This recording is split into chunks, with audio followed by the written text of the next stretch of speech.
Today, I will be arguing the importance of the US rejoining the Paris Agreement, in which majority of the countries around the world have already signed and enacted changes to help keep the global temperature below 2 degrees Celsius. To start off, it is imperative to first iterate that climate change is more important now than ever before, as it continues to take a toll on the beauty and health of the ecosystems that once thrived on our planet. Today, we have seen 89% of our ecosystems change due to climate change, and this will continue if we do not impose steps to alter the future that is presently predicted to look. As you can see in the picture presenting a landscape in 1962 and then again in 2004, much of the environment that is shown has changed in color as there are fewer trees and plant life. This can be blamed on humans utilizing natural resources, creating pollution, and displacing animals from their natural habitat. Thus, with our attachment to fossil fuels, areas have become too hot or too cold, causing animals to no longer be adapted to live in those areas.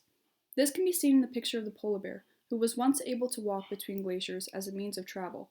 However, it is now known that glaciers are melting with the temperature rising and is taking a toll on their everyday life.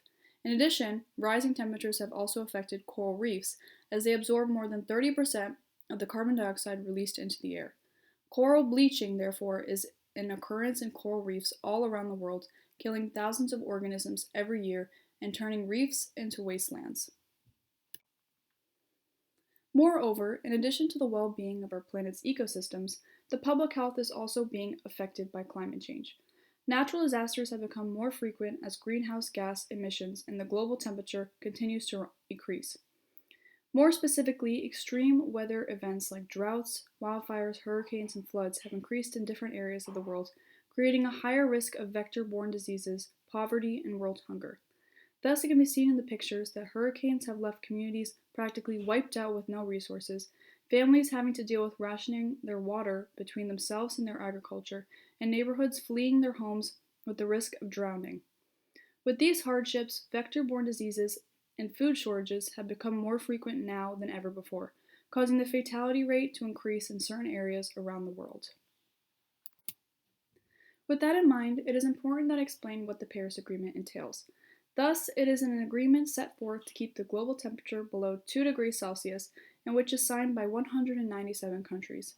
In addition, it is arguably the first agreement of its kind to tackle climate change and stabilize global greenhouse gas emissions to avoid dangerous effects in the future. Thus, it takes into account the amount of greenhouse gas emissions produced over the years and presents how much is needed to reduce by their target year. This can be seen in the two charts on this slide.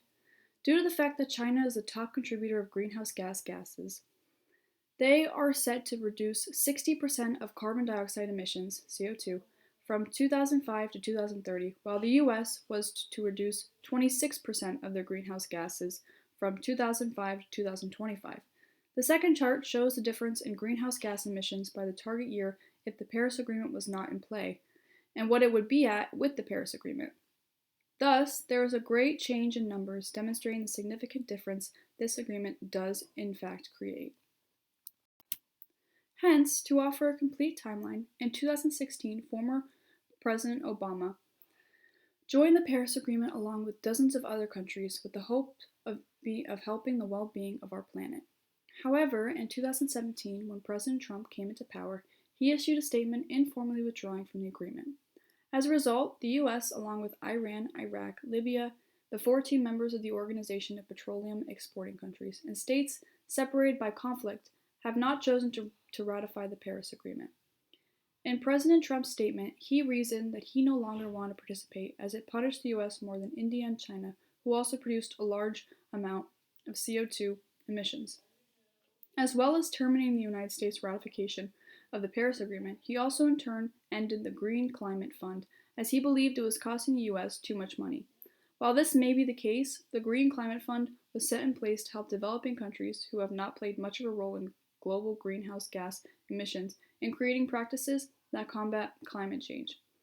These were all significant steps that the US was taking to change the future in which Trump informally withdrew from in a manner that breached international law. Therefore, I feel that to understand Trump's decision to withdraw from the Paris Agreement, it is imperative to view some actions that he has taken in the United States Environmental Protection Agency, or EPA, and some statements he has issued over time during his presidency. Since becoming president, Trump has appointed Andrew Wheeler as the administrator of the EPA.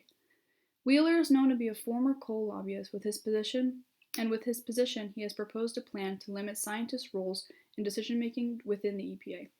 Thus, he proposed this to prioritize his opinion in the matter of pollution to enact policies that benefit the coal industry, rather than listen to scientists' judgment, which will place more limitations on this industry.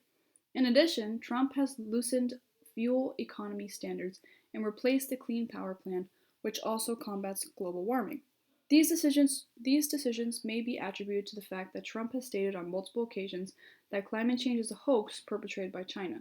As a result, it is clear that Trump does not view climate change as a priority and instead values the economy more. Many countries around the world have chosen to make the positive choice to think about the future of our planet and ratify the Paris Agreement. Thus, at the moment, countries have already taken valuable steps that will in turn change the amount of greenhouse gases being emitted from their countries. For instance, as you can see on this slide, since joining the agreement, the French bank no longer finances coal fired power plants. In Japan, there are more electric car charge points than gas stations, and in Norway, their wealth funded banned 52 coal linked firms. These are all just a few of the things that countries have completed since allied with the Paris Agreement. As a result, it can be seen that the Paris Agreement is providing a great base for change in many countries. Therefore, it is super important that the US continues to participate as they are the second highest contributor of global greenhouse gas emissions, and without the US, other countries will have greater difficulty completing the task of keeping the global temperature below 2 degrees Celsius. With the US withdrawn from the Paris Agreement, it could actually negatively affect the US's relationship and reputation with other countries, as multiple world representatives have issued statements looking down on Trump's decision.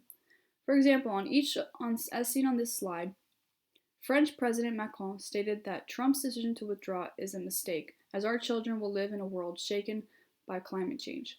In addition, Canadian Prime Minister Justin Trudeau was also extremely disappointed by the decision. As Trump views that his withdrawal will actually help the economy in America, this may not be the case. This disagreement with other countries could in turn poorly affect the economy in the US, as many countries may not be inclined to trade with the United States, and a trade war could be created. Also, it would cost the US more money to produce their goods at home, rather than in other countries where production is much less, and people there could lose their job. As I previously stated before, our withdrawal could actually cause the probability of other countries maintaining the world temperature below 2 degrees to greatly fall. Overall, the Paris Agreement gives our world hope of having a future with ecosystems not completely destroyed and populations that do not have to continually face more detrimental hardships. The United States rejoining the Paris Agreement is an issue that we must give our full attention and therefore follow the lead of many countries already taking significant steps to providing a better future for our children. This agreement does not wish to impose on countries food production or general finances, but instead push countries to find new ways to accomplish the same without creating an oversupply of greenhouse gases emitted. This is why it should be the United States' number one goal to rejoin the Paris Agreement.